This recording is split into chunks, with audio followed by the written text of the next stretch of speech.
In the last episode of the Lightroom Whisperer, we started talking about masks. I showed you the basics of how masks work, and we also started talking about some of the more common ones people are going to use. Today, we're going to take it to the next level, and we're going to talk about range masks, and I'm also going to show you a trick that can take your photography to the next level.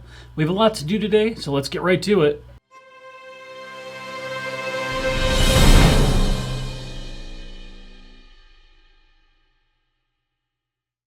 Before we get started though, did you know that in real life you and I could actually work together to improve your photography? Whether that be remotely from the comfort of your own living room, joining me around the world at any of the amazing destinations that I lead small group workshops, or even creating your own one-on-one like we're doing here. Lightsource Journeys, helping illuminate your photographic journey. For more information, check out the description below. Now let's get to it. I'm going to start right out in Develop module, and here I've got an image that I want to go in and I want to be able to define these certain color ranges. And to do so, I'm going to open up masks, and if you go to the bottom past the ones we were dealing with last time, you'll see range. Opening up that range, you'll see color range at the very top. The color range is going to let us choose a specific color and go in and just isolate that and ignore everything else within there.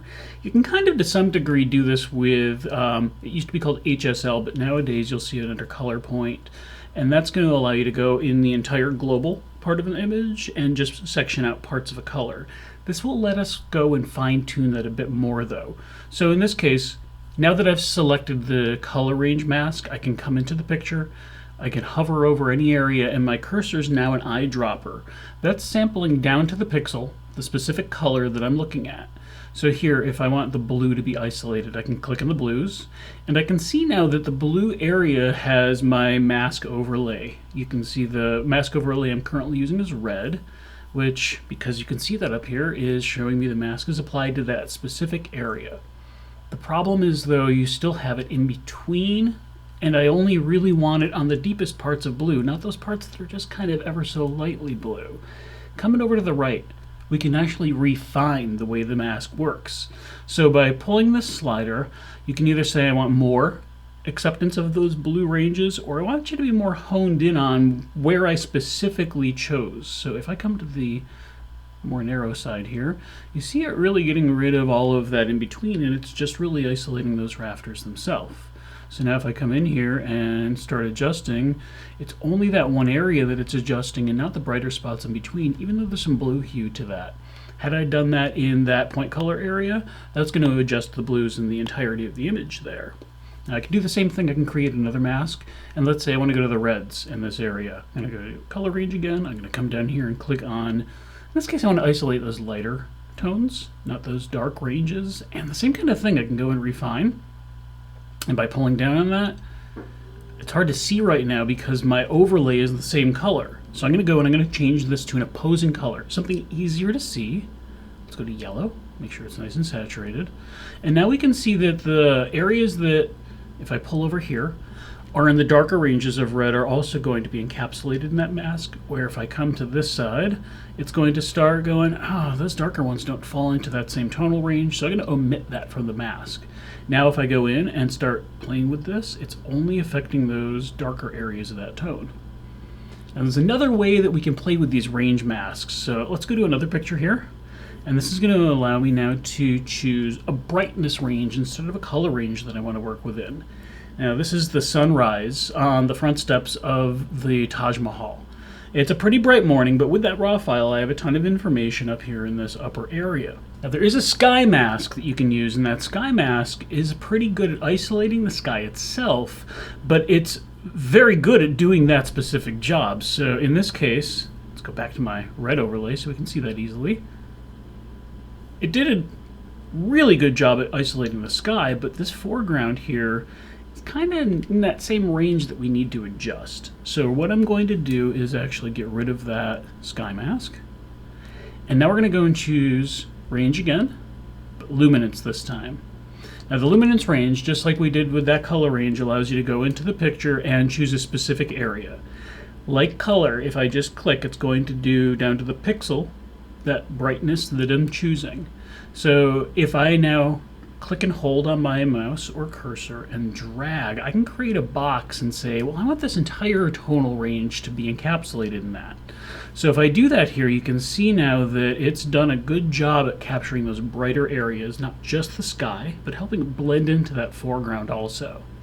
Now there's a couple things we can play with here though to help refine that a bit more. Just like before, if we come over here, there's a refine type of area, and these are showing you the mask and also kind of how that mask is blending into the surrounding areas. This box, this center box, is the actual luminance mask itself. If I take this little center dot, I can drag that and say, no, I want those brighter ranges to be omitted. Or I want these kind of darker ranges to fall in there. I can drag, if you see when I hover over here, this little handle, and say I want a larger range within there to be there. Now, there's two arrows on the outside of this box also.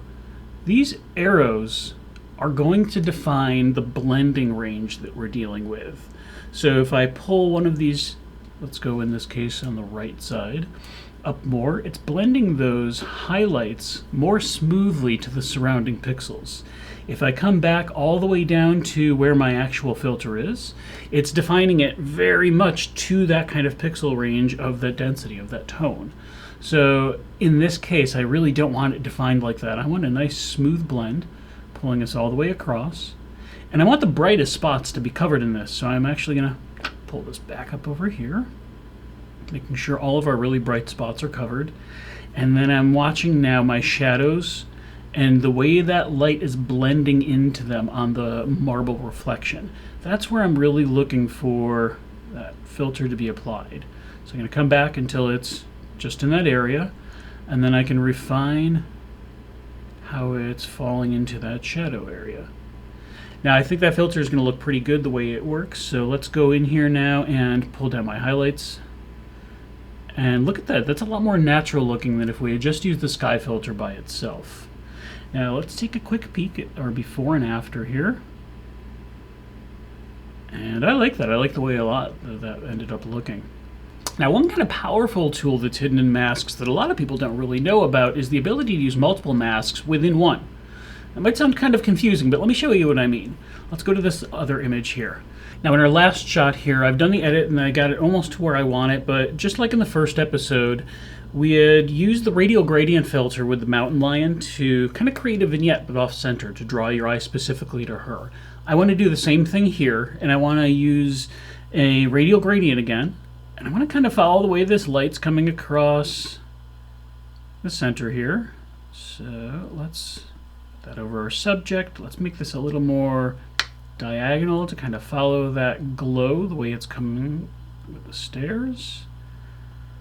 And let's now go and brighten that a little bit. A little bit here on the exposure. Maybe a bit on the highlights and whites. And I also want to go in and just bring the clarity up a tiny bit. That's just going to give us a little more kind of texture or bite with inside of there.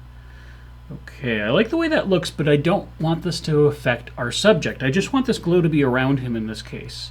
So what I'm going to do is I'm going to go to Mask 1, and I'm going to go click on these three dots, and I'm going to tell it to intersect with, I'm going to tell it in this case, an object mask. That's going to allow me to go in and just define him. If he was more prevalent of like an actual person figure, I could have chosen people, or I could have even chose subject.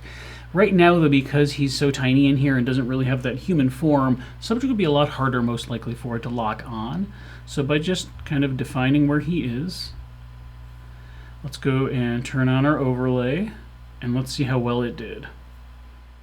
Yeah, I defined him really well in that case. And what I want to do is go to my Object 1, which is him. I want to click on those three dots next to that and tell it to not invert that. Now what that's going to do is create the effect, the radial gradient, around him, but not put it on him specifically. And if you look here, you can see where it's applied. If we turn off our overlay so we can see the actual picture, we've got that nice subtle glow drawing the eye right to his specific area, but it's not applied to him. And if we look at our masks before and after, If you didn't watch me do that, you wouldn't be able to know it's there, but the fact that it is making it pop a bit more definitely draws your eye more to him rather than just the overall color palette of this shot. Now, another way to think about using that is in a landscape shot. In the last episode, we ended up using the sky mask, and then on top of that, I laid a linear gradient to help balance the brighter part of the sky to the darker side. Now, if that made my sky too dark, I could have gone in and rather overlay those two filters. I could have done the intersect and just had that linear gradient applied to the ground, leaving that sky more natural looking. So you got to remember the name of the game with the masks. It's really just shaping the way the light is within the image to draw the viewer to the specific area that you're trying to make that work. Between this episode and the last one, you should have enough tools now in your own toolbox to be able to go and experiment a bit and start playing with the masking. From the Lightroom Whisperer, keep on Lightrooming.